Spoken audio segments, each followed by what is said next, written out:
खेलते बच्चों को देखना पसंद है मुझे। यहाँ बैठना ऐसे अच्छा लगता है। लाइफ में सब कुछ है, बस इस एक सुख के लिए तरसता हूं।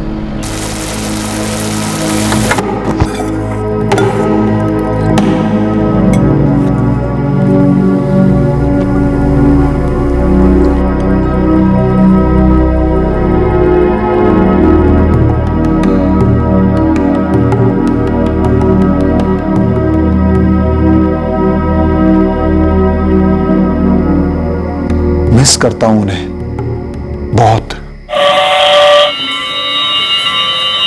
अजी डिनर तो कब का रेडी है, लेकिन ये इंजन ड्राइवर राहुल साहब ट्रेन रोकने को ही तैयार नहीं है। आपने खा लिया? बस चल रहा है। क्या बनाया है? वही यूजुअल नूडल्स। कितनी बार कहा है आपसे, अगर खुद बनाने का मन नहीं करता तो कोई टिफिन सर्विस कर लो या बावर्ची तो रख लो। ये रोज रोज का नूडल्स वगैरह ठीक नहीं है। ये रोज रोज का अकेलापन उससे भी ज्यादा ठीक नहीं है निशा। विनय, हम फिर उसी बात पर अटक रहे हैं। आप जानते तो हैं मुझे पटना रास नहीं आता। आप रांची ट्रांसफर ले लो ना। बैंक जॉब से ट्रांसफर मिलना नूडल्स थोड़ी ना है कि 2 मिनट में हो जाए। तुम जानती हो हमें हमारी मर्जी से ट्रांसफर नहीं मिलता। आप भी तो जानते हैं अब पहले जैसा तो है नहीं कि हम दोनों ही थे, 2 बैग्स बांधी और हर पोस्टिंग्स पर साथ साथ जाते। सुनो, कल पार्क में बैठा था, बच्चों को खेलते देख रहा था। नए टाइप का टॉय हेलीकॉप्टर आया है, रिमोट वाला। अपना राहुल देखेगा तो बिल्कुल क्रेजी हो जाएगा। उसके लिए खरीद देना। ओके? हर महीने कोई ना कोई कीमती खिलौना खरीद के रख देते हो आप। बिगाड़ के रख दोगे इससे, मैं कह देती हूँ। नहीं बाबा, ये बस मेरी खुशी के लिए। ले देना। ओके? अच्छी बात है।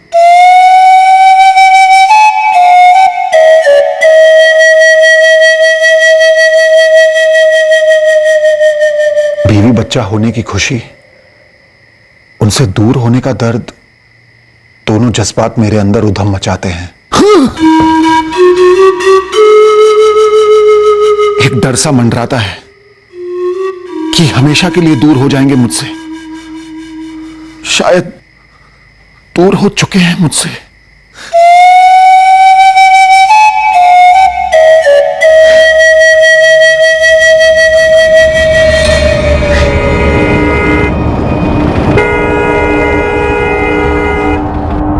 सर, मैं कल भी गया था उनके घर पर। डोरबेल बजाई, दरवाजा खटखटाया और आवाज भी लगाई, कोई रिस्पांस नहीं मिला।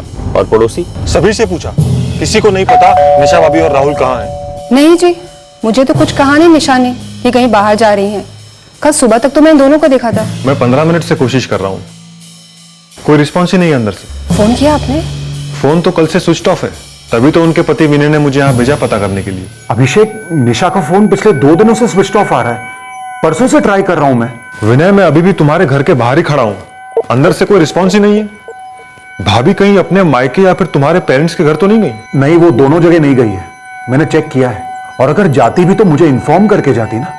और अपना फोन क्यों बंद रखती वो? तो फिर पुलिस? और सीधे सीधे मैं आपके पास चला आया सर। और ये विनय पांडे कहाँ, पटना में रहते हैं? 1 साल से पटना में ही है, ब्रांच मैनेजर है। इसके पहले उनकी पोस्टिंग यही रांची में थी। निशा भाभी और राहुल यही रहते हैं और विनय अकेले पटना में रहते हैं।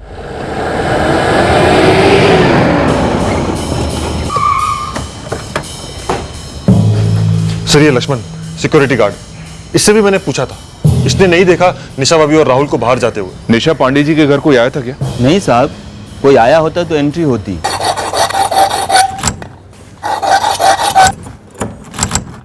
विनय, पुलिस ने भी बेल बजाई, कोई रिस्पांस नहीं है। अब पुलिस दरवाजा खुलवा रही है। अभिषेक, मैं अभी के अभी पटना से निकल रहा हूं, मुझे बहुत डर लग रहा है।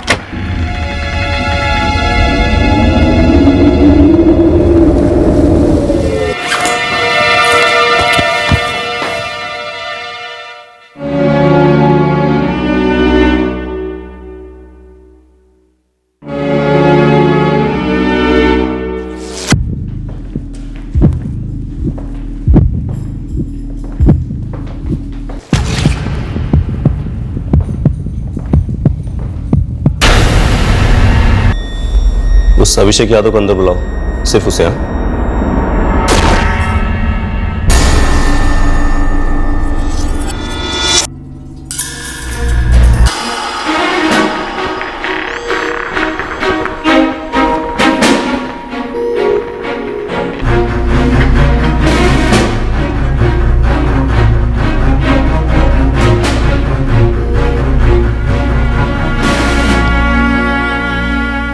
मुझे अंदर क्यों नहीं जाने दे रहे हैं ये लोग? विनय, निशा भाभी और राहुल की बॉडीज पोस्टमार्टम के लिए गई है। पुलिस किसी को भी अंदर नहीं जाने दे रही। तुम्हें पुलिस स्टेशन चलना होगा। अभिषेक, तूने खुद ने देखा निशा और राहुल को? क्या सच में निशा और राहुल नहीं रहे?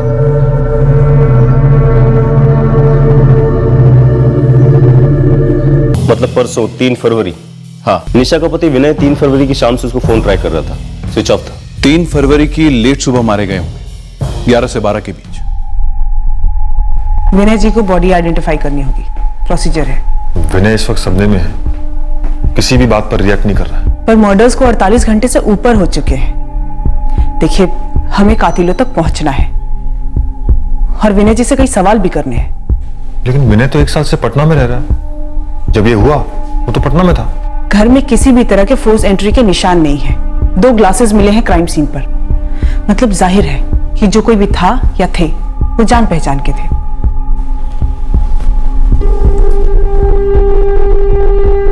विनय, तुम्हें आइडेंटिफाई करना होगा निशा भाभी और राहुल को। भूले 4 लोग थे जो उस हाउसिंग कॉलोनी के नहीं थे। 3 फरवरी की सुबह उस बिल्डिंग में ये चारों दाखिल हुए थे और यही चारों हमारे पहले सस्पेक्ट्स थे। घर में जबरदस्ती घुसने की कोई निशानियां नहीं थी। अंदर टेबल पर 2 ग्लासेस मिले, तो शायद इन चारों में से 2 निशा पांडे की जान पहचान के थे। एक और चौंकाने वाली बात थी सर क्राइम सीन की कि निशा पांडे का मोबाइल फोन और उसके बदन के सारे जेवर जो के त्यों थे। क्या घर से कुछ और चोरी हुआ था? हमने विनय पांडे के साथ मिलकर पूरे घर को स्कैन किया, लेकिन ऐसा कुछ भी मिसिंग सामने नहीं आया। तो एक बात तो साफ थी कि इस डबल मर्डर के पीछे कोई भी माली कारण बिल्कुल नहीं था। एक और बात, बिल्डिंग की सीसीटीवी फुटेज में हमें 2 लोग ऐसे नजर आए जिन्हें कोई पहचान नहीं पाया।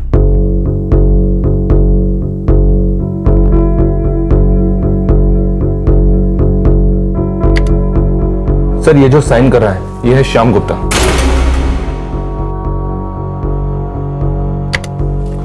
और ये जो इसकी बगल में है सर, ये है जितेन कश्यप। ये दोनों इंटीरियर का काम करते हैं सर। निशा पांडे के फ्लैट के ठीक नीचे वाले फ्लैट में ये दोनों काम कर रहे थे, विकास पाठक के घर। ये दोनों? ये तो मेरे घर का इंटीरियर कर रहे हैं। ये है श्याम गुप्ता और ये है जितेन कश्यप। साहब, ये दोनों रोज आते हैं। और ये दोनों? नहीं सर, इन दोनों को तो मैं नहीं जानता हूं। साहब, मुझे लगा ये दोनों इन दोनों के साथ आए हैं। मतलब तुम इन दोनों को नहीं जानते? मैंने उनसे पूछा नहीं साहब। सर, बिल्डिंग के हर फ्लैट में जाकर दोनों के सीसीटीवी ग्रैब्स दिखाए, लेकिन किसी को भी नहीं पता कि ये दोनों कौन थे। बिल्डिंग में अगर दाखिल हुए हैं तो बाहर भी जरूर निकले होंगे। राइट सर, तकरीबन 11:30 बजे। 1 मिनट, देखो इन दोनों की शर्ट्स चेंज हुई हैं। बिल्डिंग के अंदर दाखिल होते वक्त ये वाली शर्ट्स नहीं थी, कोई दूसरी शर्ट थी अभी भी, लेकिन इनका हुलिया मजदूरों जैसे ही है। हाथ में वैसे ही झोला भी है। सिक्योरिटी गार्ड लक्ष्मण की नजर से मिस हो गया सर। नहीं तो साहब, हम दोनों जानते तक नहीं। ये दोनों हमारे साथ तो नहीं थे। हमने पहले इन्हें कभी नहीं देखा साहब। अच्छी तरह से देखो इन्हें, ये दोनों तुम्हारे पेशे के लगते हैं। शहर में पहले कभी नहीं देखा? नहीं साहब। बिल्डिंग के किसी भी दूसरे फ्लैट में लोग गए नहीं, बस निशा पांडे के घर गए होंगे। कोई फोर्स एंट्री एग्जिट नहीं। घर के अंदर टेबल पर पानी के 2 ग्लास। यह पकड़कर चला जा सकता है कि ये दोनों सिर्फ और सिर्फ निशा पांडे के फ्लैट में ही गए थे और मर्डर के मकसद से ही गए थे।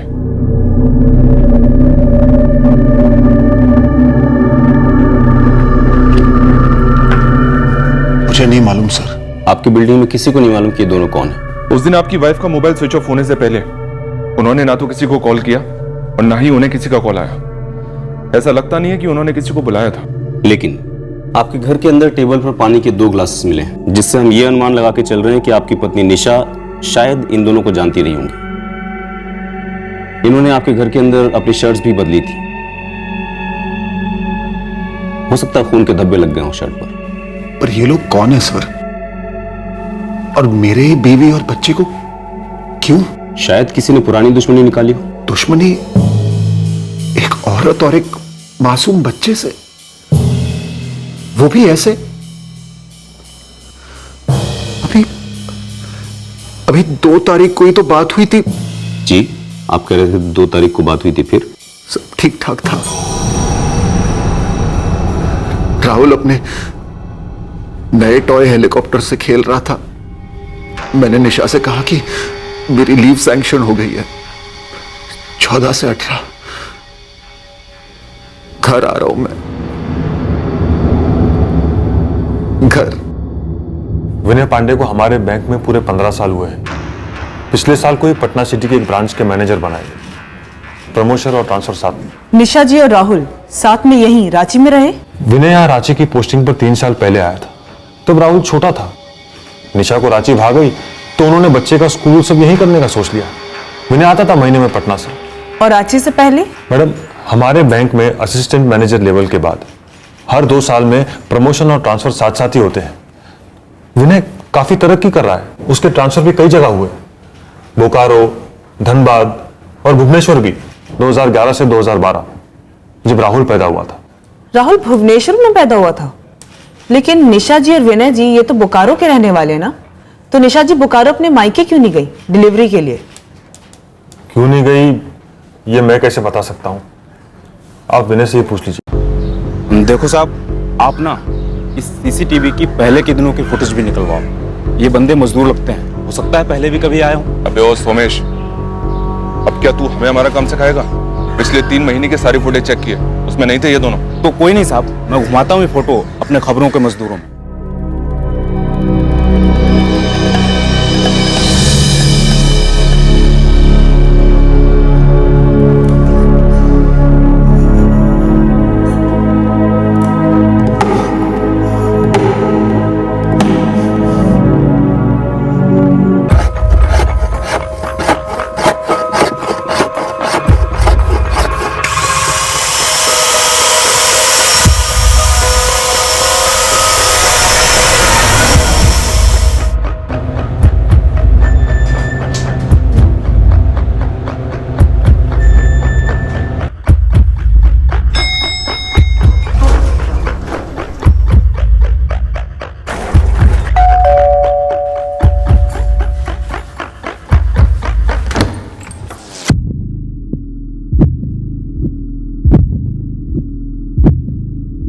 सर, फॉरेंसिक रिपोर्ट के हिसाब से ग्लासेस पर निशा पांडे के फिंगरप्रिंट्स के अलावा फिंगरप्रिंट्स के 2 और सेट मिले। सर, वो निशान इन 2 हथियारों के ही होंगे।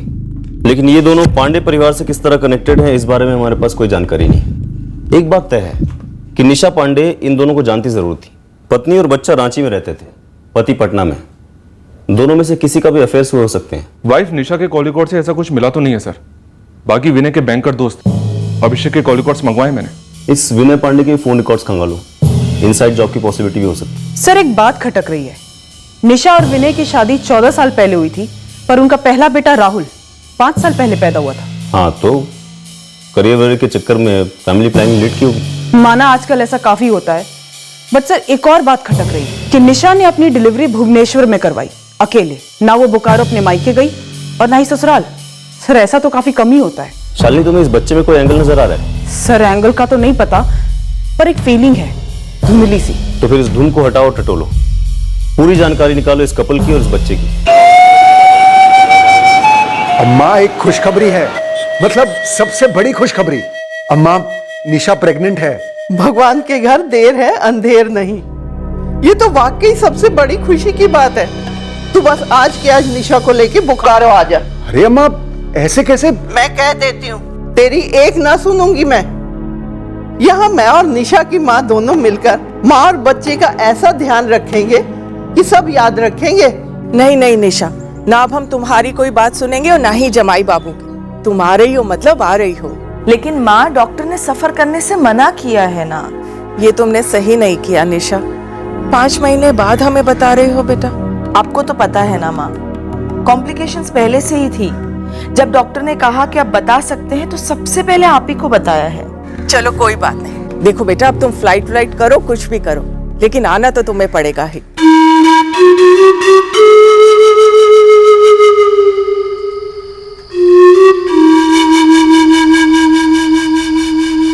तो आप भुवनेश्वर गई गंगा जी? दरअसल वो दोनों ही मना करते रहे, कह रहे थे सब इंतजाम है, आने की जरूरत नहीं है। राहुल अचानक से 1 महीना पहले ही आ गया और हम लोग जाएं ना जाएं बस इसी में ही लगे हुए थे।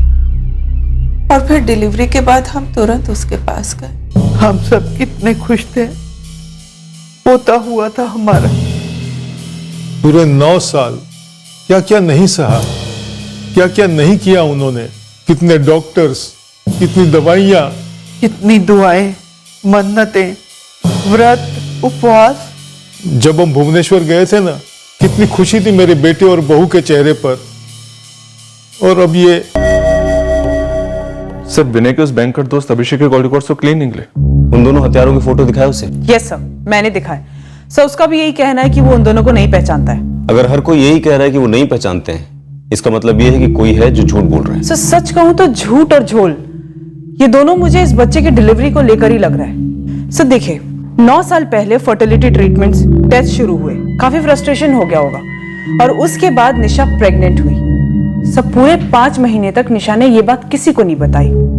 सर ऐसा कैसे पॉसिबल हो सकता है? और ऊपर से डिलीवरी के टाइम ना वो अपने मायके बोकारो गई और ना ही वहां से किसी को उसने आने दिया और ना ही ससुराल वालों को। सर वो ऐसा क्यों करेगी? जैसा कि आजकल काफी होता है, गर्भ किसी और औरत ने धारण किया होगा, सरोगेसी, और ये लोग इस बात को पर्सनल रखना चाहते होंगे, उन्हें दुनिया को नहीं बताना था। यस सर, बट कम से कम पेरेंट्स, माँ तो दुनिया नहीं होती ना सर, इसीलिए डाउट जा रहा है। सर मैं कोई आलोचना नहीं करना चाहता, लेकिन मुझे जो सच दिख रहा है मैं वही कहना चाहता हूँ। यही ना कि राहुल इन दोनों का बच्चा नहीं लगता। Right sir. ये बात मैंने भी नोटिस की थी जब मैंने राहुल और उसकी माँ को पोस्टमार्टम रूम में देखा था। सर मुझे लगता है ये सारा मामला कहीं ना कहीं इस बच्चे से जुड़ा हुआ है। डीप जाते हैं और पता करते हैं कि वाकई में इस एंगल में कोई सच्चाई है या नहीं। 5 साल पहले ये पांडे जोड़ा भुवनेश्वर में कहाँ रहता था, क्या हुआ था? मैडम थोड़ा नहीं, काफी कुछ गड़बड़ है यहाँ पर। सब कुछ बताओ शांता। मैडम यहाँ की जय जगन्नाथ कॉलोनी में रहते थे ये विनय और निशा पांडे। 2011 और 12 में मैं पड़ोसियों से मिली, घुमा फिराकर 4-5 औरतों से बातचीत भी की। और मैडम ये कि हमारे पास शक करने जैसा काफी कुछ है। बच्चे के बारे में? हाँ मैडम, पड़ोस की किसी भी औरत ने निशा को पूरी प्रेगनेंसी के दौरान घर से बाहर आते जाते नहीं देखा। मैंने मैटरनिटी होम चेक करने के लिए बोला था, वो किया? हाउसिंग कॉलोनी के आसपास 15 छोटे बड़े प्राइवेट क्लिनिक और नर्सिंग होम गई थी, कुछ नहीं मिला मैम। शांता और ढूंढो। भुवनेश्वर बड़ा शहर है, यहाँ कई हॉस्पिटल और मैटरनिटी होम्स हैं, लेकिन म्युनिसिपल कॉर्पोरेशन तो एक ही है जहाँ सारे जन्म और मौत के रिकॉर्ड होते हैं। लेकिन मैडम 2011 से 2012 के बीच यहाँ पर किसी भी विनय पांडे और निशा पांडे के बच्चे का रिकॉर्ड नहीं मिला। तो फिर ये बच्चा आया कहाँ से? खबर मिली है कि इनके घर पे एक नौकरानी काम करती थी, रुक्मणी नाम की। क्या इस बच्चे का राज इस डबल मर्डर का राज खोलेगा? सर इस बच्चे का जन्म एक मिस्ट्री है जरूर, लेकिन इसका डायरेक्टली डबल मर्डर से कनेक्शन होगा ये कहना इतना भी आसान नहीं है। सर हमारा ये काम कांस्टेबल शांता आसान कर रही है। सर वो उस मेड रुक्मणी के बारे में पता कर रही है। सर शायद ये बच्चा विनय और निशा का नहीं है। लेकिन इन दोनों हथियारों का क्या? ये क्या वहां कोई पर्सनल दुश्मनी निकालने गए थे? सर इन दोनों ने मोबाइल जेवर कुछ भी नहीं चुराया, मतलब चोरी के लिए तो बिल्कुल नहीं आए थे। एक बात तो तय है कि निशा इन दोनों को जानती जरूर थी, वरना वो दरवाजा खोलकर उन्हें घर में बिठाकर पानी क्यों पिलाती? कहीं ऐसा तो नहीं कि विनय हमसे कुछ छुपा रहा है? सर मैं चाहता हूं कि निशा और राहुल के हत्यारे पकड़े जाए और उन्हें सजा भी मिले, पर तब तक मैं इस घर में नहीं रह पाऊंगा जहां उनकी इतनी भयंकर हत्या की गई थी, वो भी सिर्फ 1 हफ्ते पहले। लेकिन इस वक्त इन्वेस्टिगेशन काफी नाजुक स्टेज पर है, इसलिए आपका शहर में होना बहुत जरूरी है। आप चाहें तो कहीं और शिफ्ट कीजिए, पर प्लीज अभी शहर मत छोड़िए।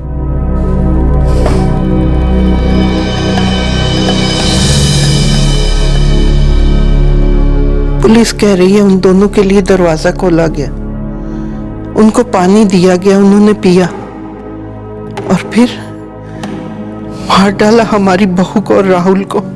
पुलिस ने यह बात मुझसे भी कही है, कई बार कही है। अब आप मुझे ये बात क्यों कह रही है मां? पर निशा उन दोनों को कैसे जानती थी? मुझे क्या मालूम, मैं तो 1 साल से पटना में हूं। मजदूर लगते हैं दोनों, किसी काम से बुलाया होगा पहले कभी, फिर उस दिन भी दोबारा शायद किसी काम से ही बुलाया होगा, और क्या।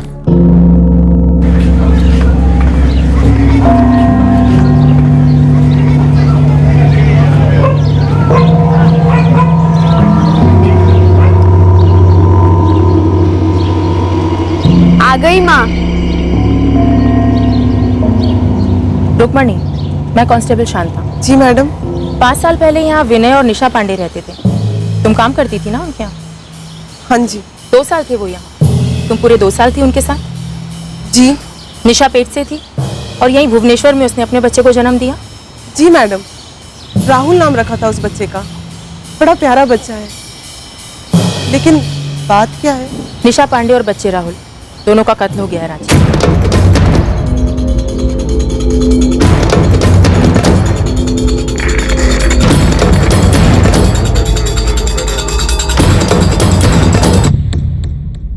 देखो रुक्मणी, जो जो जानती हो सब बता दो।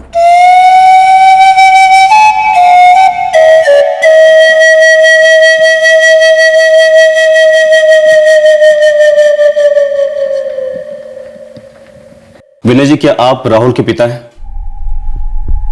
ये कैसा बेहुदा सवाल है? सवाल सीधा है, ये केस बेहुदा है। दोबारा पूछ रहा हूं, क्या राहुल आपका और निशा जी का बेटा था? उन 2 सालों में भुवनेश्वर के किसी भी हॉस्पिटल में या म्युनिसिपैलिटी के रिकॉर्ड में ये सबूत नहीं है कि निशा और विनय का कोई बच्चा हुआ था। लेकिन एक लोकल डॉक्टर नीलोश्री जैना, अमूल्य चौक की डॉक्टर नीलोश्री जैना से हमें सबूत मिलते हैं कि उस दौरान तुम प्रेग्नेंट थी, रुक्मणी साहू। और तुम जो दावा करती आई हो कि उस प्रेगनेंसी का जो बच्चा था वो मर गया, उसका भी कोई सबूत नहीं है।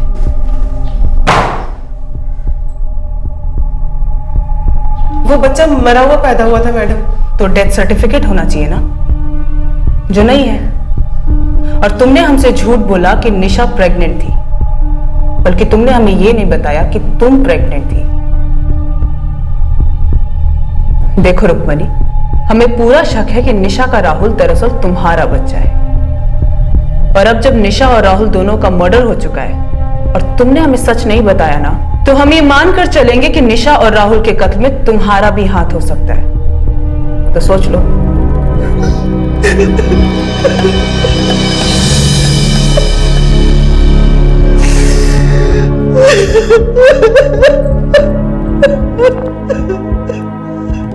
क्या ताल्लुक है इस बात का इन मर्डर से? विनय जी, हर चीज का हर चीज के साथ ताल्लुक होता है, और इन्वेस्टिगेशन में हर ताल्लुक के बाल की खाल निकाली जाती है, तब जाके सच्चाई सामने आती है। फिलहाल मुझे सिर्फ ये सच जानना है कि मेरी बीवी और बच्चे को किसने मार डाला। और मुझे आपके झूठ के पीछे का सच जानना है। आपने क्यों नहीं बताया कि राहुल आपका और निशा जी का बायोलॉजिकल बच्चा नहीं है?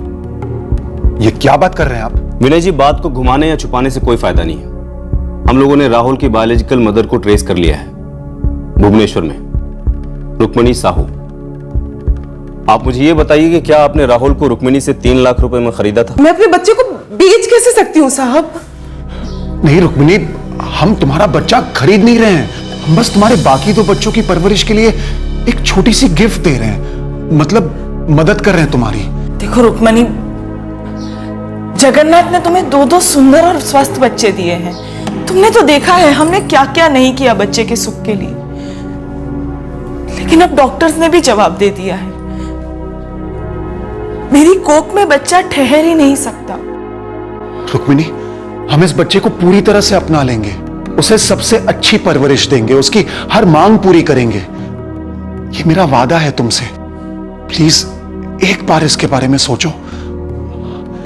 हाथ जोड़ता हूं तुम्हारे आगे, प्लीज।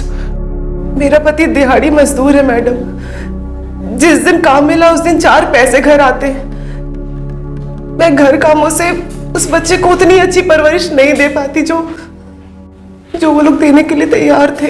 और वो 3 लाख भी देने को तैयार थे। ना ना मैडम, मैंने पैसे के लिए नहीं बेचा था अपने बच्चे को।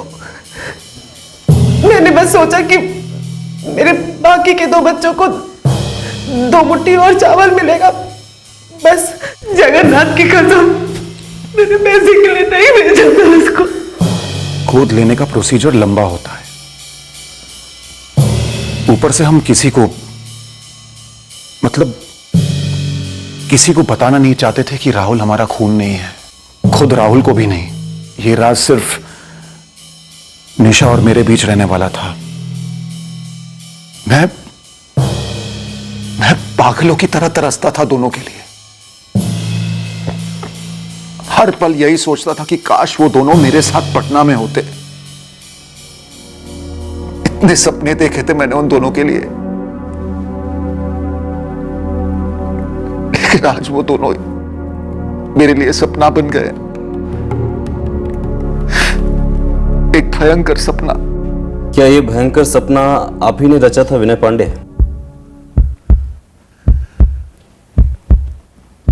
क्या कहा आपने? क्या निशा और राहुल का कत्ल आपने करवाया?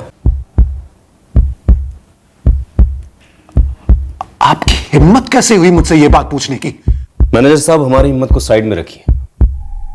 आप सिर्फ सवालों के जवाब देने की हिम्मत जुटाइए। आप इतना घिनौना इल्जाम मुझ पे कैसे लगा सकते हैं? क्योंकि हरकत ही इतनी घिनौनी हुई है। नहीं, देखिए विनय जी, ये दोनों हत्यारे कोई अजनबी नहीं थे। शायद निशा जी इनको जानती थी। कैसे जानती थी? मुझे कैसे पता? मैं तो पटना में था ना। तो पटना से सुपारी दी होगी, भेज दिया होगा उन दोनों को निशा और राहुल का कत्ल करने के लिए। ये कोई रॉकेट साइंस तो नहीं है ना? हमें सिर्फ ये जानना है कि ये रॉकेट फायर क्यों हुआ। कौन सा ऐसा कारण था जिसकी वजह से आपने इतना बड़ा और भयंकर कदम उठाया, अपनी पत्नी के साथ साथ उस मासूम बच्चे को ही मार डाला, जो भले ही आपका खून ना हो, लेकिन एक 5 साल का मासूम बच्चा तो था। Shut up, just shut up, okay? दोबारा कभी यह बात मुझसे मत कहिएगा कि वो मेरा बच्चा नहीं था। अरे आपको हमारी एक प्राइवेट बात क्या पता चल गई कि राहुल को हमने गोद लिया था, तो अब आप ये कहेंगे कि राहुल मेरा बच्चा ही नहीं था? मारा क्यों विनय पांडे? नहीं मारा, अपनी जान से ज्यादा प्यार करता था मैं दोनों को। क्या सिर्फ पैदा करने से बच्चा अपना हो जाता है? बच्चे की परवरिश जरा भी मायने नहीं रखती है क्या? मारा क्यों? आप जैसे लोग ना, जिनके आसानी से बच्चे हो जाते हैं, हम जैसे लोगों का दर्द कभी नहीं समझेंगे। वो 9 साल टॉर्चर थे हमारे लिए, लेकिन सिर्फ हम दोनों का प्यार हमारी ताकत थी। निशा और मैंने हर दर्द एक साथ झेला, हरदम मौजूद थे एक दूसरे के लिए। उन सारी टेस्ट के दौरान, उन सारे मन्नतों के दौरान, मंदिर, दरगाह, हॉस्पिटल्स, लेबोरेटरीज के चक्कर काटे हमने एक दूसरे को कसकर पकड़कर। उन 9 लंबे सालों के बाद हमारी जिंदगी में राहुल आया। इम्पॉसिबल। विनय को मैं पिछले 15 सालों से क्लोजली जानता हूं। पटना पोस्टिंग के बाद भी उसके काम में कोई कमी नहीं आई। हाँ, लेकिन विनय को अपने परिवार की कमी खाई जा रही थी। सर, ये कैसा सवाल है? वो दोनों राहुल पर जान छिड़कते थे और अभी आप लोगों से पता चल रहा है कि वो उनका अपना खून नहीं था। पर फ्रैंकली सर, ये मैटर कैसे करता है? मानसिक हालत। हेलो सर, विनय पांडे एक सीनियर बैंक ऑफिसर है। विनय जब हर महीने 2-4 दिनों के लिए आया करता था, तो क्या उसके और निशा के बीच कोई झगड़ा होता था? अगर आपके कहने का मतलब है कि जोर जोर से चिल्लाना, मारपीट वगैरह, तो मेरा आंसर है नो। निशा अकेलापन तो महसूस करती थी, पर वो हर लॉन्ग डिस्टेंस जोड़ा करता ही है ना सर। लेकिन निशा ने आपके साथ कभी कुछ शेयर किया अपनी शादी की किसी प्रॉब्लम के बारे में? कभी नहीं। दरअसल उनके बीच बहुत प्यार था, जो अक्सर बच्चा आ जाने के बाद जोड़ों के बीच कम हो जाता है। तो बच्चे को लेकर कोई खटास?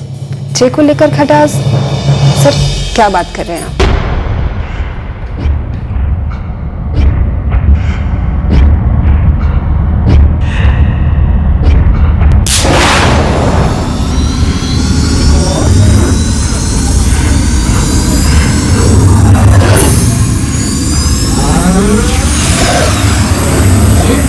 सर, इन दोनों पर अभी तक खबरियों से कोई भी इनपुट नहीं आया है।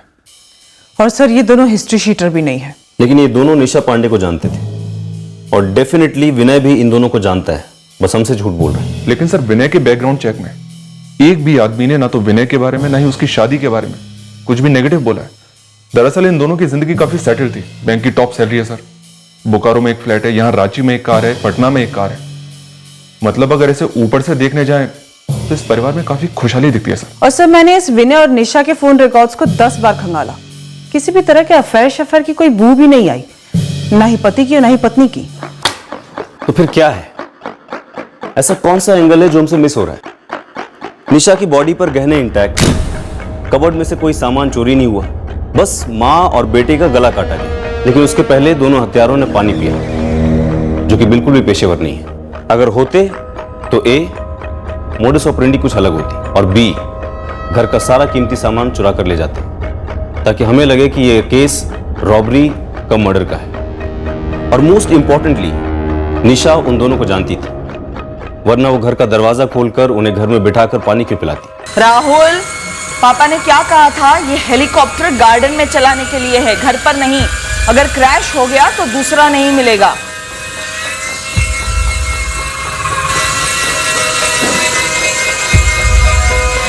बेटा राहुल बंद करो ना, मम्मी बात नहीं कर पा रही है।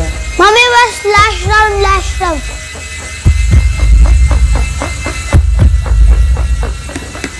निशा को कोई आइडिया नहीं होगा कि उस पर अटैक होने वाला है, और बच्चा तो खैर शायद ये दोनों खास निशा और बच्चे को मारने आए थे सर, मतलब भेजे गए थे।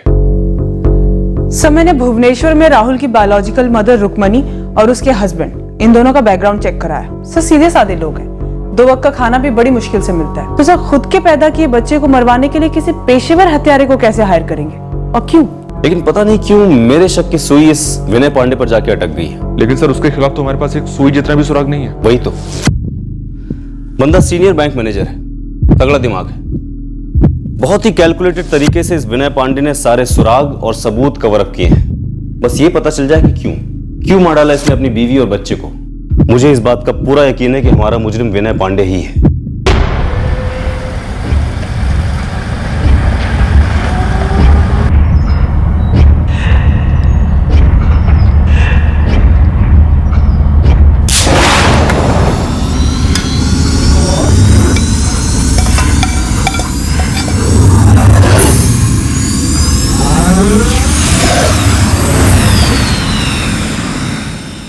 ये अकेलापन मुझे अकेला ही नहीं छोड़ता है निशा।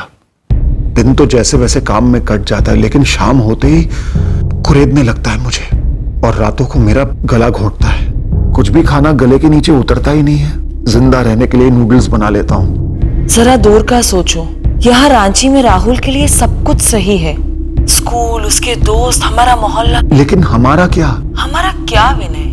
हमने 9 साल हर एक मिनट साथ गुजारा है। काश वो वक्त वापस आता जब तुम मेरे लिए भी वक्त निकालती थी। अब हम पेरेंट्स हो गए हैं, हमारे रोल्स चेंज हो गए हैं। ये पेरेंट्स होते एक कपल के बीच सब कुछ क्यों खत्म हो जाता है? आपसे किसने कह दिया कि हमारे बीच कुछ नहीं रहा? ये हमारा प्यार ही तो है जो हम राहुल में इन्वेस्ट कर रहे हैं। मुझे लगता है कि हमने गलत इन्वेस्टमेंट की है। क्या? लगता है इस बच्चे ने हम दोनों को दूर कर दिया है। राहुल ना होता तो तुम मेरे पास होती। विनय, राहुल नहीं आता अगर जिंदगी में तो वो दुख और वो दर्द हमारे प्यार पर हावी हो जाता एक दिन। सच तो यह है कि तुम राहुल में इतना खो चुकी हो कि तुम्हें याद नहीं आता हम पहले एक साथ कितना वक्त बिताते थे। ऊपर से मैं इतना कमा रहा हूँ, इन्वेस्ट कर रहा हूँ, पर जिंदगी से 0 रिटर्न आ रहा है। नेगेटिव में जा रहा है सब कुछ। नेगेटिव आपकी सोच होती जा रही है। विनय, आप ये क्यों नहीं सोचते कि आप जो कमा रहे हैं, जो इन्वेस्ट कर रहे हैं, वो सब हमारे लिए ही है ना? खुद के लिए, मेरे लिए, राहुल के लिए है, जो हमारा है ही नहीं। हेलो विनय, आपको ऐसा नहीं कहना चाहिए था। क्यों? ना बोलने से सच बदलेगा क्या? ना बोलने से मेरा अकेलापन, मेरा दर्द कम होगा क्या? विनय, हम जो सोचते हैं वही कहते हैं, जो कहते हैं वही करते हैं, और जो करते हैं वो हम हो जाते हैं। और इस वक्त मुझे आपकी सोच में स्वार्थ नजर आ रहा है। इतने सेल्फिश कब से हो गए आप? विनय प्लीज, आप इस तरह मुझ पर प्रेशर मत डाला कीजिए। और ये अकेलापन मुझ पर जो प्रेशर डाल रहा है उसका क्या? टैकल करिए उसे, अपने आप को बिजी रखना सीखिए। लेकिन मैं पटना नहीं आ रही हूं। क्योंकि मैं पटना में हूं? क्योंकि बहुत जल्द आप पटना में नहीं रहोगे विनय। हर 2 साल में आप अलग अलग शहरों में रहते हो। राहुल की स्टेबिलिटी सबसे इंपॉर्टेंट है इस वक्त। राहुल का सब कुछ इंपॉर्टेंट था, है और रहेगा। मैं तो हुई नहीं ना। राहुल के साथ कंपटीशन कर रहे हैं आप, अपने ही बेटे के साथ। क्या हो गया है आपको? मुझे नहीं पता क्या हो गया है मुझे, पर मुझे पता है तुम्हें क्या हो गया है। तुम एक दोस्त, एक प्रेमी, एक पत्नी थी कभी, अब सिर्फ मां हो, वो भी ऐसे बच्चे की जो।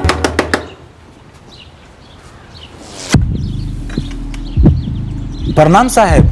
ये क्या बात कर रहे हैं साहब? खुद का बीवी और बच्चे को सब ठीक तो है ना साहब?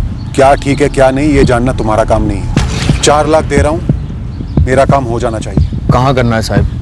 कब करना है? रांची, एड्रेस दे रहा हूं, लेकिन तुम दोनों मुझे एक बार भी फोन नहीं करोगे, ना ही मैं तुम्हें फोन करूंगा। ये रहे आधे पैसे, बाकी काम हो जाने के बाद यहीं पे तैयार रखूंगा। जीवन, सुरेश, दोनों यहाँ पर अचानक? मैडम वो रांची आए थे किसी काम से, तो विनय बाबू से पता चला कि आप और बबुआ यहीं रहने आए हैं, तो हम सोचे आपसे मिल आते हैं। कोई फर्नीचर का काम वाम हो तो बता दीजिए। फर्नीचर का तो अभी कोई काम है नहीं, पर इतनी दूर से आए हो, चाय नाश्ता करके जाना। आ जाओ, आ जाओ, अंदर आ जाओ। जीवन और सुरेश, सर आप इन 2 हथियारों तक कैसे पहुंच पाए? हम लोगों ने इस केस में कुछ किया नहीं। एक्चुअली देखा जाए तो हमारा केस स्टेटस ज्यों का त्यों था, कोई लीड नहीं, कोई एविडेंस नहीं। एविडेंस खुद चलकर हमारे सामने आया इस डबल मर्डर के ठीक 3 हफ्ते बाद।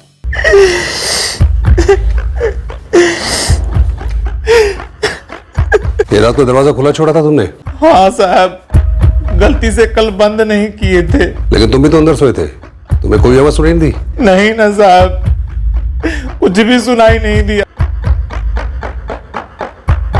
सर, 4 डंडों में सब कुछ उगल दिया उस जीवन ने।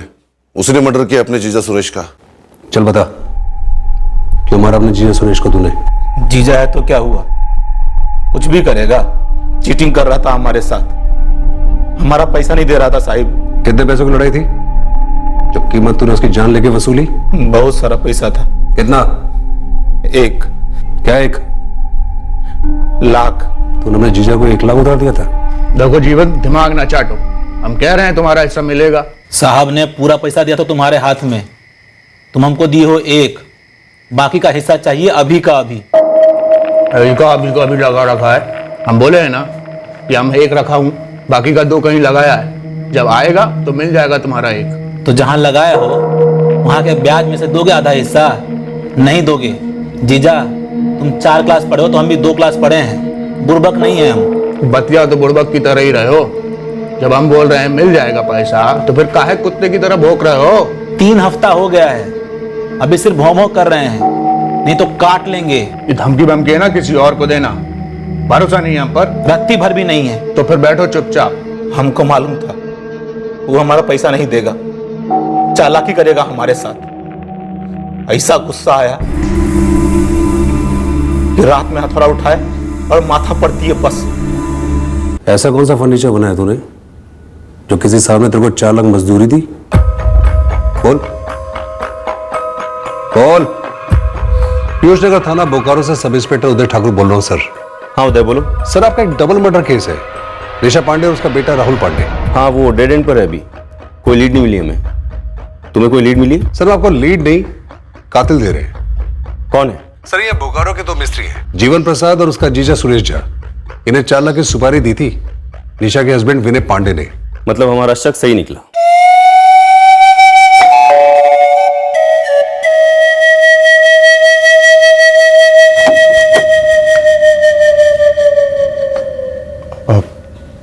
जी कुछ पता चला?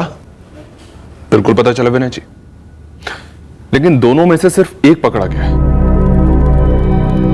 जीवन प्रसाद ने सुरेश झा का मर्डर कर दिया 4 लाख के बंटवारे के लिए।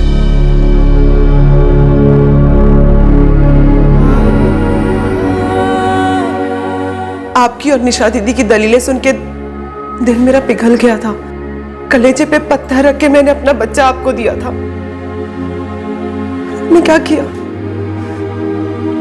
आपकी सोने की थाली से बेहतर तो मेरे हाथ के 2 निवाले होते। बच्चा मेरा जिंदा तो होता।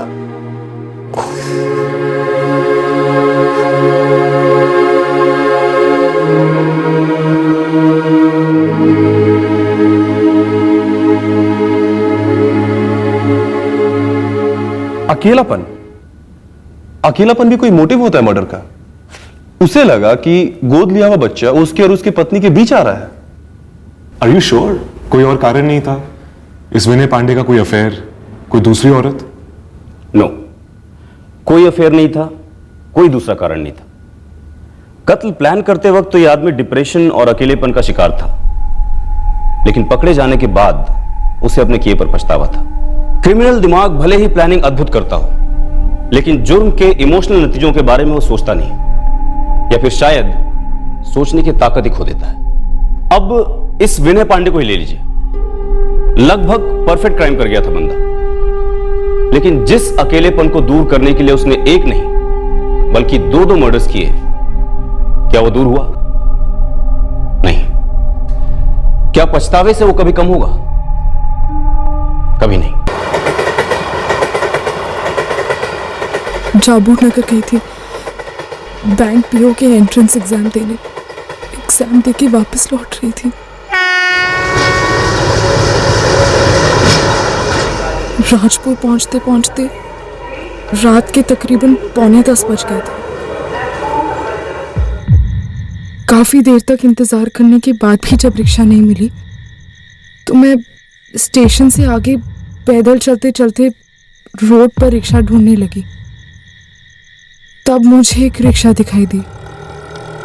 रिक्शा रिक्शा रिक्शा रिक्शा रिक्शा रिक्शा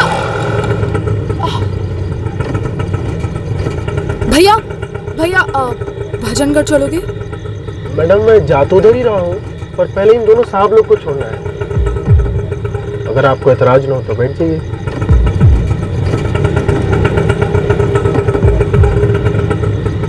बहुत देर हो चुकी थी और मैं जल्द से जल्द घर पहुंचना चाहती थी। मुझे डर था कि अगर ये छोड़ दूं तो घर जाने के लिए दूसरी रिक्शा नहीं मिलेगी। मैं बैठ गई। मैं तिरछी नजर से देख रही थी कि दोनों लड़कों की नजर ठीक नहीं है, लेकिन मुझे ये नहीं पता था कि तीनों मिले हुए हैं। अचानक से उन लोगों ने एक सुनसान गली में टर्न ले लिया। मैं चिल्लाई, भैया आप जवाब क्यों नहीं देते? या मुझे कहाँ ले जा रहे हो? शॉर्टकट है मैडम। कैसा शॉर्टकट? भजनगढ़ तो उस तरफ है। पहले साहब लोग को ड्रॉप करना है, बोला तो था आपको। आप मुझे पहले छोड़ देते। ऐसे कैसे छोड़ दे?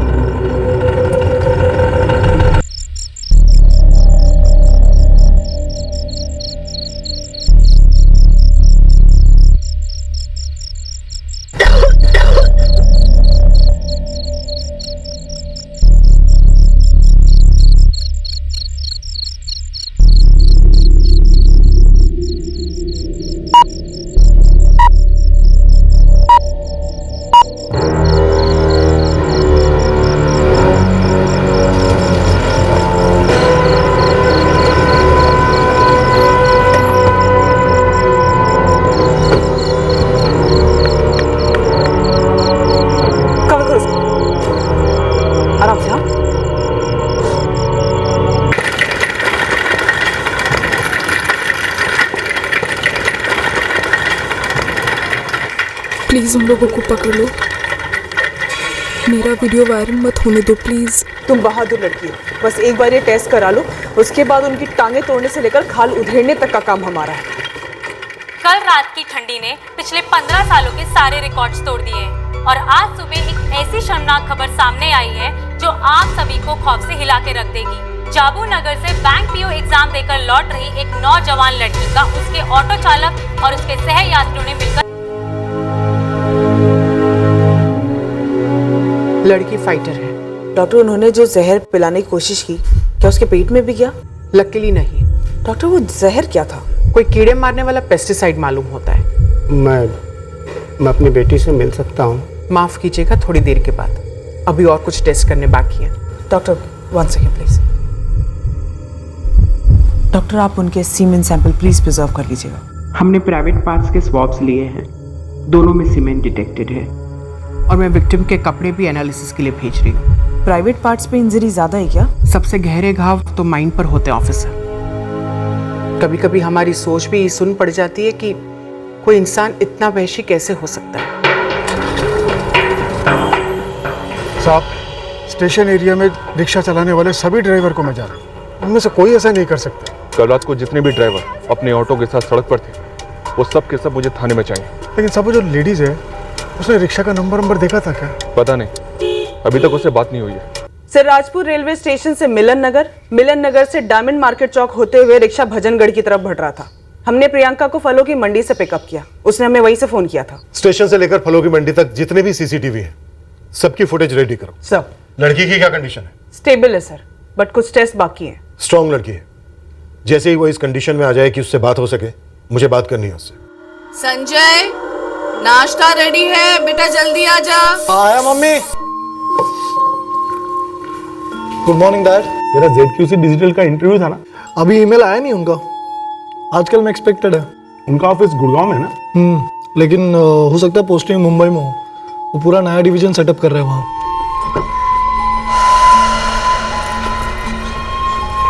अरे प्रदीप, दुकान पे नहीं चल रहा है क्या? हाँ पहुंचिए, मैं आ रहा हूँ बस। मैं स्टेशन के पास रिक्शा लगाता हूँ साहब, लेकिन सिर्फ दिन में, नाइट नहीं करता। तो नाइट में तेरा ऑटो रिक्शा तूने कैसे दे रखा है? किसी को भी नहीं साहब, 7:30 के बाद रिक्शा घर के बाहर खड़ी करता हूँ। देखिए, अभी इस केस पर कमेंट करना ठीक नहीं होगा। सर हॉस्पिटल के सूत्रों से पता चला है बिल्कुल निर्भया जैसा केस है और लड़की को जहर देकर मारने की कोशिश भी हुई। इस वक्त हम यही कह सकते हैं कि लड़की सेफ है, आउट ऑफ डेंजर है, और हम कल्प्रिट्स को पकड़ने की पूरी तैयारी में लगे। सुना है कि यह हादसा शहर के एक ऐसे एरिया में हुआ है जहां की पुलिस टीम पेट्रोलिंग करने के बजाय चादर ओढ़कर आग सेक रही थी। अगर आप एक सेंसिटिव केस में जबरदस्ती का ड्रामा डालना चाहती हैं, तो प्लीज गो अहेड, हमें कोई मतलब नहीं है आप लोगों की टीआरपी से। सर पॉइंट की बात यह है कि आपकी टीम ने काम नहीं किया। आपको जो अनुमान लगाना है आप लगा सकते हैं। सर प्रेस को भेज देना बहुत आसान है सर, लेकिन क्या आप उस पेट्रोलिंग टीम पे इंक्वायरी बैठाएंगे कि नहीं सर? राजपुर रेलवे स्टेशन, मिलन नगर, डायमंड मार्केट चौक से होते हुए भजनगढ़ तक के सारे सीसीटीवी कैमरा के कल शाम 6 बजे से लेकर आज सुबह 6 बजे तक के फुटेज चाहिए। टाइम अब भी चाहिए, और हाँ, फलों की मंडी का भी। मैं तीनों को डिस्क्राइब कर सकती हूँ सर। उनके चेहरे मुझे थोड़ी बहुत याद है। तुम्हें स्ट्रेस लेने की जरूरत नहीं है प्रियंका, हम तुम्हें कई ऑटो रिक्शा ड्राइवर्स के फोटोग्राफ्स दिखाएंगे, उनमें से तुम उस एक आरोपी को पहचान सकती हो।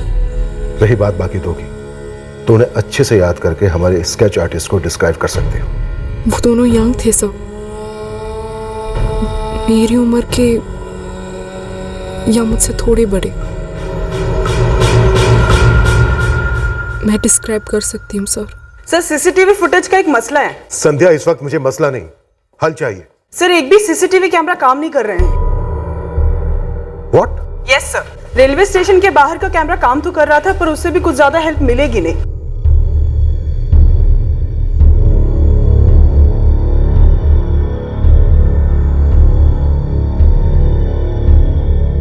बस इतना ही है।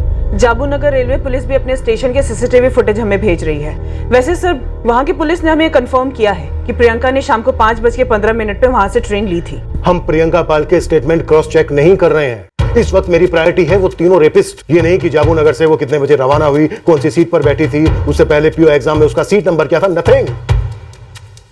मुझे वो तीनों मुजरिम चाहिए बस। आई नो सर, मैंने ये फुटेज सिर्फ इसलिए मंगवाए थे ताकि मैं चेक करना चाहती थी कि प्रियंका का कोई पीछा तो नहीं कर रहा था। वो ऑटो वाले पैसेंजर्स, रास्ते में ऑटो किसी एक सीसीटीवी में भी कैप्चर हुआ होता तो उसका नंबर तुरंत मिल गया। सर सिर्फ उस रूट के नहीं, शहर के सारे सीसीटीवी सभी जोन के बंद पड़े हैं। कोई मैकेनिकल प्रॉब्लम है? सर स्टेशन से ऑपरेट करने वाले सभी 85 ऑटो ड्राइवर्स राउंड अप हुए हैं। आसपास के 74 ऑटोस को राउंड अप किया है, लेकिन सर शहर के सभी ऑटो ड्राइवर्स को अंदर लेने में काफी समय लगेगा। प्रियंका पाल आज डिस्चार्ज होने वाली है, अगर वो मैनेज कर सकती है तो उसे सीधे यहाँ लेकर आओ, हम उसके घर नहीं जाएंगे। अगर हम उसके घर गए तो मीडिया गिद्ध की तरह उस पर टूट पड़ेगा। मैं प्रियंका को यहाँ लाने की कोशिश करती हूँ। अपने बेस्ट स्केच आर्टिस्ट को बुलाओ, हमें फास्ट नहीं बल्कि बहुत फास्ट आगे बढ़ना है। मैं पुलिस की कार्रवाई से, मैं पुलिस वालों की कार्रवाई से आप सेटिस्फाइड नहीं है? मैं पुलिस की कार्रवाई से, मैं पुलिस की कार्रवाई, पुलिस से हमें जीरो कोऑपरेशन मिल रही है। हमें ब्रेव हार्ट रेप सर्वाइवर से एक बार मिलने तक नहीं दिया गया, पर हमारे सूत्रों के अनुसार पता चला है कि एक लड़की एक बहुत ही गरीब परिवार से बिलोंग करती है। इसके पिता मानसिक रूप से दुर्बल हैं और एक छोटा भाई है जो अभी भी पढ़ रहा है। हर टैक्स पेयर ये एक्सपेक्ट करता है कि उसकी मेहनत की कमाई से एक तो सड़कें बने और दूसरा ये कि सड़कों पर औरतों की सुरक्षा मेंटेन रहे। आप ये जानकर शॉक रह जाएंगे कि शहर का कोई भी सीसीटीवी काम नहीं कर रहा है। ये सीसीटीवी आपके और हमारे टैक्स के पैसों से खरीदे जाते हैं। इलेक्शन के दौरान सारी पार्टियां लंबे लंबे मैनिफेस्टो जाहिर करती हैं औरतों की सुरक्षा को लेकर, लेकिन क्या हमारे नेतागण दिल से ये चाहते हैं कि शहर की सारी औरतें सुरक्षित रहें, या उन्हें बस अपनी कुर्सियों की सुरक्षा ही प्यारी है? और क्या प्रशासन और पुलिस सिर्फ अपनी नौकरियां सेफ रखना चाहती हैं? Is this a joke Umesh Sharma? ये कोई भद्दा सा वाहियात मजाक है क्या? एक भी सीसीटीवी कैमरा चल नहीं रहा था। सर, कॉर्पोरेशन वाले कह रहे हैं कि कंट्रोल रूम में कोई मैकेनिकल प्रॉब्लम थी। तो फिर मॉनिटरिंग टीम क्या कर रही थी? रात भर बैठकर ब्लैंक स्क्रीन्स को घूर रही थी या फिर खर्राटे मार रही थी? चलो सीसीटीवी कैमरास काम नहीं कर रहे थे, पर पेट्रोलिंग टीम को क्या हो गया था? कड़ाके की ठंड में बर्फ की तरह जम गई थी या फिर हमारी काबिलियत पर जंग लग गई है? सर, हम इस केस को क्रैक करने में कोई कसर नहीं छोड़ेंगे। हमने अगर तुरंत कोई रिजल्ट नहीं दिखाया तो ये केस चंद घंटों में बवंडर का रूप लेगा।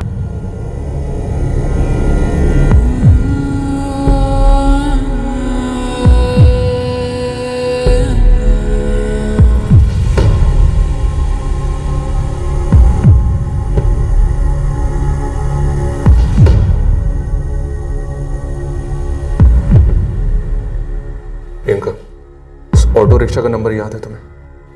कुछ भी देखा हो तुमने? थोड़ा सा भी देखा हो? रिक्शा रिक्शा, बस बाकी ऑटो जैसा ही था। तुम्हें ऑटो के अंदर का कुछ याद है? कोई पोस्टर, कोई फोटो, म्यूजिक, लाइटिंग, कुछ भी याद है? कुछ ऐसा याद नहीं आ रहा है क्योंकि मैंने ध्यान ही नहीं दिया। मैं बहुत डरी हुई थी। प्रियंका, ये हमारे स्केच आर्टिस्ट हैं। तुम इनको जैसा हुलिया बताओगी ना, ये हूबहू वैसा ही स्केच बनाते जाएंगे।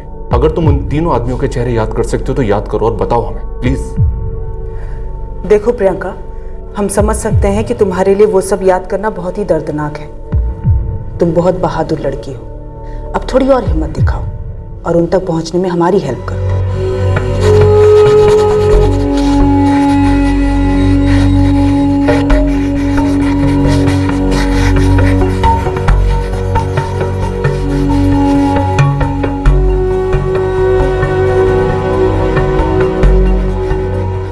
सर, क्या वाकई उस रात पुलिस की टीम पेट्रोलिंग पर नहीं थी? और पूरे रूट पर सीसीटीवी बंद रहना और सारे शहर में भी लॉ एंड ऑर्डर के दृष्टिकोण से डेंजरस है। अक्सर हमारी गलतियां सिर्फ गलतियां नहीं रह जाती, एक से एक बढ़कर भयंकर हादसों के लिए रास्ता भी खोल सकती है। विक्टिम के साथ जो घोर अन्याय हुआ वो सिर्फ मुजरिमों की विकृति के कारण नहीं हुआ, वो हमारी पुलिस ऑफिसर्स की गलतियों के कारण भी हुआ। अब आप लोग समझ सकते हैं कि हम कितने गुस्से, कितने जोश के साथ गए होंगे फील्ड पर। हमारे पास 3 रफ स्केचेस थे, उन 3 रेपिस्ट के जिन्होंने प्रियंका पाल पर कहर बरसाया था। राजपुर और जामुनगर के हर खबरी के पास इन तीनों के स्केचेस होने चाहिए। अपर लिमिट है 24 घंटे। 24 घंटे के अंदर ये तीनों मुझे लॉकअप में चाहिए।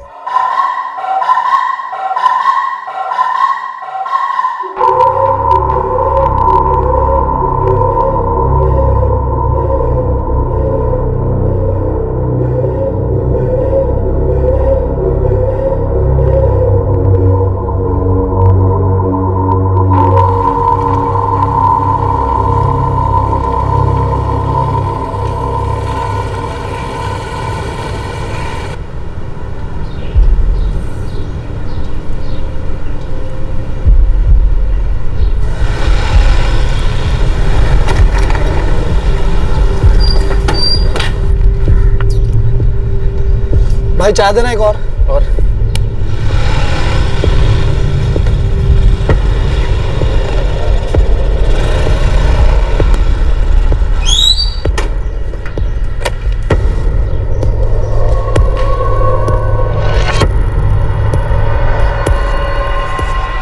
साहब, किसी का कंट्रोल रूम में फोन आया है, गैंग रेप के आरोपी की जानकारी दी है। क्या कह रहा था? सर, वो कह रहा था दोनों लड़के संतराम कॉलोनी के, एक का नाम संजय सिंह, दूसरे का नाम प्रदीप चौहान।